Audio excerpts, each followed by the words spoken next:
Rame banget UMKM penjual paving block dari plastik nih Jis. Iya. Ini udah sampai ke KDM sama ke Ferry Irwandi.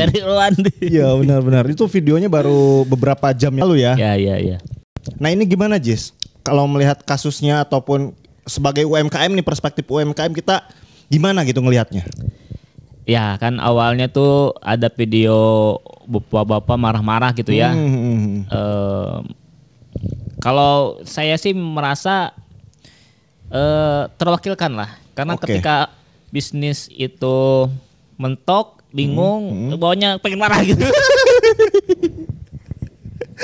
Oke.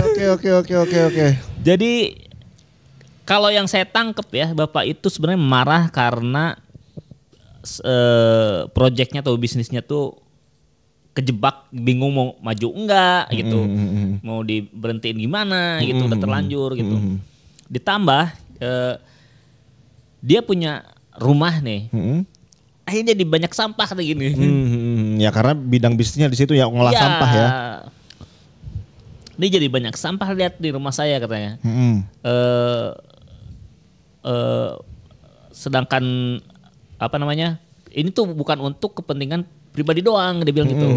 Kalau untuk kepentingan pribadi saya bikin kontrakan aja katanya. Kalau mikirin pulus doang gitu ya. Iya. Tapi kalau gimana caranya saya dapat pulus dapat, tapi ada dampak buat lingkungan gitu mungkin ya. Iya, kayaknya bapak itu Pak Tony ini lebih condong ke jadi bisa jadi aktivis juga nih, aktivis lingkungan mungkin lebih kesana lah arahnya sih. Karena si narasi yang diucapkan ketika dia marah itu, kalau nyari cuan doang saya bikin kontrakan gitu. Iya. Soalnya inovasinya dia yang bisa bernilai ekonomi itu berdampak buat lingkungan gitu ya. Iya, ditambah dia juga marah-marah terhadap asosiasi, forum-forum dan grup-grup pecinta lingkungan. Ya di videonya itu ya. Ya, yang dia bilang, wah mereka tuh gak ada dampaknya katanya. Apaan kumpul-kumpul doang katanya. Ya cuman jadi organisasi kumpul-kumpul doang, diskusi-diskusi doang, tapi kerja nyatanya nggak ada gitu ya. Iya, apa dampaknya? Tapi mereka malah dapat dana CSR dari pemerintah katanya. Sedangkan saya yang misalkan udah jelas bisa bikin produk dan lain-lain, malah tidak ada dukungan, dia bilang gitu. Iya. Merah juga soal, ya ada kata-kata soal tidak didukung pemerintah mungkin gitu ya. Benar. Terus tadi tuh ada juga sempat ada ngerasa agak sulit gitu atau dilarang kayak gitu ya. Ya ada kata-kata itu ya. Ya ada kata-kata saya dilarang gini. Cuman belum jelas ya. Gak ada penjelasan dia tuh sebenarnya dilarang apa nih, atau dijegat apanya nih gitu. Ya kan rame tuh. Ya. Terus masuk ke KDM diundang ya. Ya di KDM kalau menurut Perry itu dia grogi katanya. Grogi, terus ditambah dia sebenarnya nggak mau mengecewakan Pak Deddy Mulyadi, tapi dia juga belum tahu nih kapasitas apakah dia sanggup untuk memproduksi dengan cepat gitu. Iya. Ya ibaratnya gini lah, cuman gini lah, dari saya melihat pemerintah nih terutama Jawa Barat misalkan, oke deh ada kasus yang seperti ini, coba dikonfirmasi dulu kayak gitulah ya. Soalnya nggak tahu nih pemerintah itu pemerintah yang mana nih, katanya kan ada pemerintah desa, pemerintah kecamatan sama apa sih? Provinsi. Bukan kota mungkin, Kota. yang kurang perhatiannya itu, yang kurang perhatiannya itu ya. Konteks merasa tidak diperhatikan pemerintah tuh itu 3 pemerintah itu mungkin. Ya. Akhirnya kan pemerintah Jawa Barat turun lah ibaratnya kayak gitu ya. Ini gimana nih dikonfirmasi mungkin gitu. Ya udah deh. Cuman disederhanakan mungkin gitu. Disederhanakan, ya udah saya perhatian, saya beli. Nah, ya orang kaget juga sih ya. Ya, itu kaget itu. Bapak Tony ini kaget. Saya beli katanya. Di situ kan di video KDM kan dia beli 250 meter. Kaget akhirnya, wah tiba-tiba beli nih gitu. Nah gelagapan si bapak inilah yang menjadi pemicu dia diserang akhirnya. Iya. Akhirnya netizen jadi berbalik ke bapak ini, wah Katanya tadi marah-marah, sekarang mau didapat orderan malah gitu kata gitu. Iya. Kayaknya sih netizen juga pendukungnya KDM salah menafsirkan, kalau buat saya sih salah menafsirkan kata-kata KDM yang di media sosial berani katanya kayak maung katanya karena harimau gitu ya. Tapi kok di sini kayak kucing ibaratnya gitu. Ibarat itu mah cuma sebatas apa ya? Ayo dong Pak semangat nih, saya kasih ini nih perhatian nih kayak gitu. Saya beli produknya kayak gitu ya. Bukan buat diserang orang itu. Dia tuh inovator gitu loh. Ibaratnya ya meskipun masih UMKM lah sebutlah kayak gitu ya. Dia inovator gitu. Sangat berdampak buat lingkungan. Kok bisa-bisanya diserang gitu loh. Nah, jadi ini gimana nih Jis? Yang dibutuhkan perhatian pemerintah ya kayak si Bapak tadi. Saya butuh perhatian nih dari pemerintah. Itu perhatian tuh seperti apa sih kayak gitu? Saya mencoba menerjemahkan video pertama si Bapak ini yang marah-marah itu ya. Oke. Dia juga nggak tahu pemerintah itu ada 3. Intinya sih bukan ke pemerintah sebenarnya. Dia pengen ada jalan keluar gitu dan ada mentornya. Oke. Itu intinya pengen mentornya nih, pengen ada mentor nih. Di mana dia bisa keluar dari siklus yang gitu-gitu aja gitu bisnisnya. Oke. Sedangkan bisnis dia kan itu butuh banyak yang harus kita perbaiki gitu, yang harus digarap gitu. Mulai dari misalkan pengambilan sampahnya dari mana. Terus ngambil sampah juga harus ada izinnya. Misalkan ke Bantar Gebang, tiba-tiba bawa mobil truk langsung ngangkut nggak bisa. Ada izinnya. Belum lagi di Cigat Preman misalkan. Terus misalkan ngejualnya gimana gitu ya. Harus gimana nih gitu. Itu yang pengen tuh ada mentor yang datang. Ayo Pak, gini caranya gini gitu. Soalnya pengen kayak gitu. Iya. Jadi bukan cuman sekedar ayo saya beli misalkan sama KDM gitu. Iya. Iya, soalnya sih kan ada organisasi kayak gitu ya. Sebetulnya sih kalau saya mencoba menghierarkikan nih. Dia seorang individu, seorang UMKM lah ya. UMKM itu biar dapat perhatian pemerintah tuh gimana? Pemerintah itu cara merhatiinnya dari mana sih gitu kan? Ya salah satunya kita mungkin bisa berkecimpung di organisasi, di komunitas kayak gitu ya. Komunitas ini jadi wadah buat kepanjangan tangan atau omongan kita ke dinas mungkin gitu ya. Dinas kabupaten, dinas kota gitu kan. Kan kaki tangannya itu pemerintah itu di dinas mungkin gitu ya. Nah, dinas ini nanti ini proyeknya bagus nih, jenis bisnisnya bagus nih. Nah, peran penting dari pemerintah di dinas ini yang memang harus peka menurut saya. Kalau mereka perlu bantuan yang lebih besar lagi, nanti masuk ke dinas provinsi gitu kan. Kayak gitu. Jadi perhatian pemerintah ini memang menurut saya Jis ada skalanya gitu ya. Ada skalanya. Ditambah juga harusnya pemerintah juga punya peran aktif dong. Peran aktif. Jangan kayak pas ini aja, pas COVID. Dinas itu turun tangan turun mendata. Karena ada bantuan gitu. Tapi ketika tidak ada program bantuan dari pemerintah pusat nggak ada data ya? Enggak tuh mereka saya nggak tahu programnya apa sekarang gitu kan. Ini karena kalau COVID didata karena mau jual vaksin. Jadi ada benernya juga, ada benernya. Jadi gini, kadang si pemerintah itu selalu berkutat dengan modal pemodalan gitu. Apa gitu maksudnya? Apa sih gitu, harus orang dikasih modal juga belum tentu bisa gitu. Dalam artian kita tuh bukan cuman modal gitu yang dibutuhkan gitu. Iya benar. Tapi lebih ke bimbingan, dan bimbingannya harus yang intens gitu, yang bukan yang sebulan sehari datang nggak ada lagi hilang datang. Benar. Harus yang misalkan ayo Pak udah sampai mana, datang lagi bulan depan. Pak gimana tugas kemarin udah ada beres belum? Misalkan urus perizinannya udah, lanjut lagi misalkan apa terus gitu.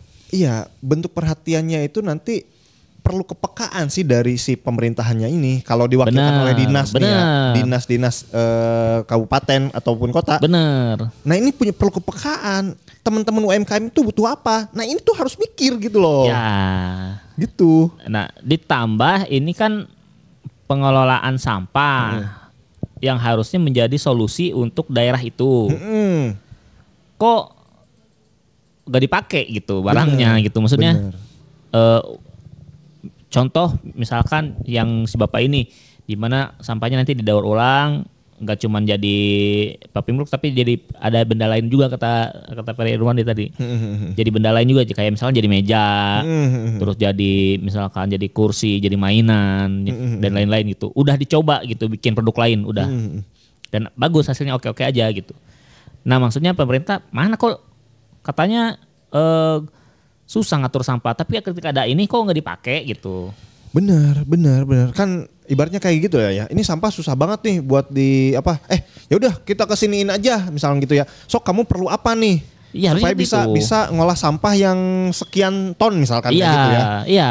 Saya butuh pemasaran, saya butuh tempat, saya butuh harga listrik yang murah misalkan kayak gitu ya. Ya udah nanti kita fasilitasin. Tapi kamu 1 tahun bisa mengolah sampah plastik berapa ton mungkin gitu ya? Ya harusnya sih gitu.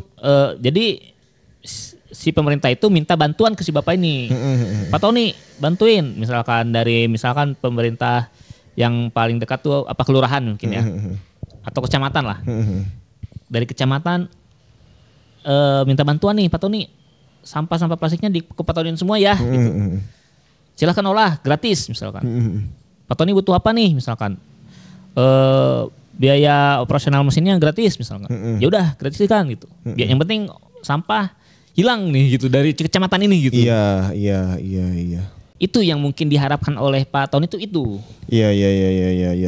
Jadi ya bisa kita sebut mungkin bentuk perhatian yang dibutuhkan oleh UMKM adalah perhatian yang sesuai dengan kebutuhan UMKM-nya gitu ya. Ya, dengan kebutuhan UMKM-nya, dengan jenis bisnisnya apa, penyalurannya gimana gitu ya. Itu harusnya sih jadi pemerintah tuh harusnya mewadahi lah. Jadi mentor, jadi pendukung gitu. Ya ibaratnya pemerintah di semua level lah kayak gini lah. Di tingkat desa nih, oh ternyata ada pengusaha yang punya dampak lingkungan oke. Ya. Ya pemerintah juga kalau peka mah perlu bantuan apa nih dari pemerintahan desa misalnya gitu ya. Kemudian desa ini ada pengusaha ini nih, kepala desanya udah bantu. Kecamatan perlu apa nih, bisa kita tawarkan apa nih gitu kan. Ya. Terus nanti ternyata di kecamatan ini, di desa ini kepala dinasnya dia belum kedata nih di UMKM kita nih. Kita data nanti kita apa bantuan yang perlu kayak gitu ya. Bener. Kebutuhannya diperlukan kayak gitu ya. Benar.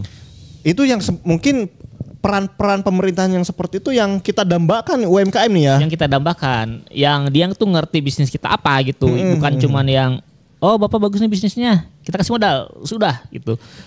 Bukan gitu. Kita juga nggak berharap kayak gitu sebenarnya gitu. Iya, dan kita juga datang ke mereka tuh paling ketika urusan administrasi gitu kan. Ya, benar-benar. Duh, ini saya harus ngurusin ini nih, perizinan nih kayak gitu ya. Baru saya datang ke mereka kayak gitu kan. Benar. Kalau saya lihat sih tentang sampah ini memang nggak tahu sih pemerintahnya juga, jangankan yang daur ulang, mesin penghancur sampah pun gitu ya. Yeah. Kenapa tidak dipakai gitu? Padahal itu menghancurkan sampah menjadi hilang, terus polusinya juga sedikit gitu. Iya, ibaratnya kan gini lah ya. Kita tuh jumlah penduduknya gede banget ya. Iya. Akan ada problem sampah itu akan sangat tinggi. Ya. Kita tuh kayak yang pemerintah kita tuh kayak yang masih belum ke situ ya. Agak peduli sih kayaknya sih. Ada contoh yang berhasil tuh kayak di Banyuwangi itu. Wah, katanya Banyuwangi dulu itu sampahnya parah banget. Sekarang katanya gokil cara penanganan. Pakai apa itu? Saya lupa tuh, harus lihat YouTube-nya. Di YouTube. Pokoknya ada pengolahan sampahnya bagus pokoknya.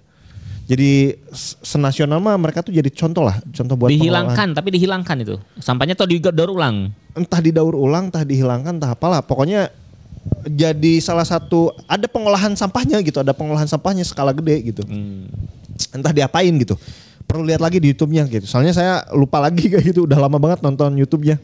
Iya, masalahnya kalau pemerintah memang peduli dengan inovasi-inovasi kayak gini yang bisa membantu misalkan mengurangi sampah, harusnya sih Bantar Gebang udah nggak jadi gunung lagi gitu. Iya. Misalkan ada orang yang bisa bikin tadi menghilangkan sampah dengan cara misalkan dibakar, terus jadi hilang lah, terus abunya di kemana, asapnya jadi apa, misalkan diuji coba dan polusinya ternyata sedikit misalkan. Ya udah silahkan pemerintah menduplikasi itu gitu, kasih royalti sih penemunya gitu bener. Kan.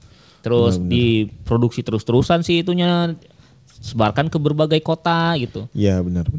Tapi ini mana gitu, kok nggak ada pergerakan pemerintah kayak yang nggak ngelihat apapun gitu. Iya benar. Sebenarnya udah banyak sih alat-alat yang kayak gitu. Udah banyak. Iya gimana ya? Bahkan ini bernilai ekonomi kan gitu ya. Ya. Bisa si bapaknya mungkin ngangkat karyawan banyak kayak gitu ya. Benar. Orang-orang lingkungannya dapat kerja, sampahnya hilang. Win-win solusi. Terus polusinya juga dikit gitu ya. Benar. Win-win solusi sih itu. Win-win solusi, buka lapangan pekerjaan ya, mengurangi kerjaan Gibran. Yang dia mau membuka berapa belas juta tuh. Iya, 19 juta. Iya, lumayan udah dikurangi si bapak ini. Iya. Terus ditambah orang yang mau beli paving block mungkin terbantu. Kalau misalkan digali lagi biar jadi murah misalkan. Dicari strateginya lah ya, di riset lagi biar lebih murah lagi lah ya. Lebih murah, ataupun misalkan jadi produk lain juga nggak apa-apa gitu ya. Terus juga sampah pada hilang gitu. Wah, banyak manfaatnya sih sebenarnya usaha ini gitu. Benar. Nah itu ya mungkin ya teman-temannya. Kira-kira kalau teman-teman sebagai UMKM apa sih yang dibutuhkan gitu ya dari pemerintah kayak gitu ya? Benar. Coba tulis di kolom komentar ya. Barangkali bisa nambahin obrolan kita gitu ya. Benar. Kayak gitu. Oke Jis, ada lagi soal ini?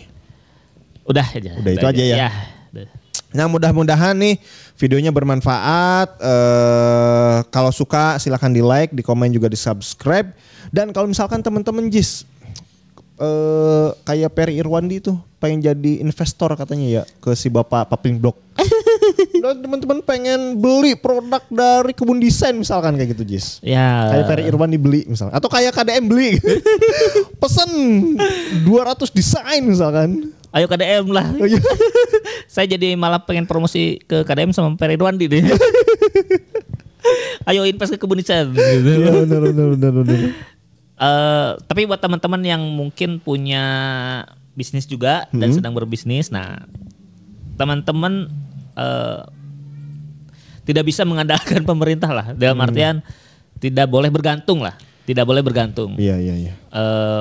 Misalkan bisnis teman-teman kejebak gitu-gitu aja, aduh mana nih bantuan pemerintah, nah jangan gitu terus, makanya susah kalau gitu. Kata-kata KDM ada masuk akalnya juga gitu, dia kan di videonya gitu ya, dia tuh seneng kalau masyarakatnya itu yaudah mandiri aja gitu. Nah itu bener, mandiri aja. Makanya ketika bisnis teman-teman itu misalkan mentok, teman-teman harus mendapatkan strategi baru untuk mengembangkan bisnisnya. Salah satunya adalah dengan penerapan desain, misalkan desain logonya yang bagus, desain produknya yang bagus, desain kemasannya yang bagus, labelnya atau desain kardusnya dan lain-lain. Nah desain-desain ini bisa dipesan di Kebun Desain. Selain itu teman-teman juga wajib daftar merek nih, karena kadang misalkan kita ikut daftar merek gratis lewat pemerintah gitu ya, lewat dinas-dinas. Nah kadang banyak juga dramanya nih. Iya banyak juga dramanya. Lebih baik daftar mandiri aja lah gitu. Daftar mandiri aja. Bisa melalui Kebun Desain, silahkan hubungi WA yang tertera di layar. Atau di deskripsi juga ada. Bener. Nah itu ya teman-temannya. Oke, thank you. Sampai jumpa di video kita selanjutnya. Bye-bye.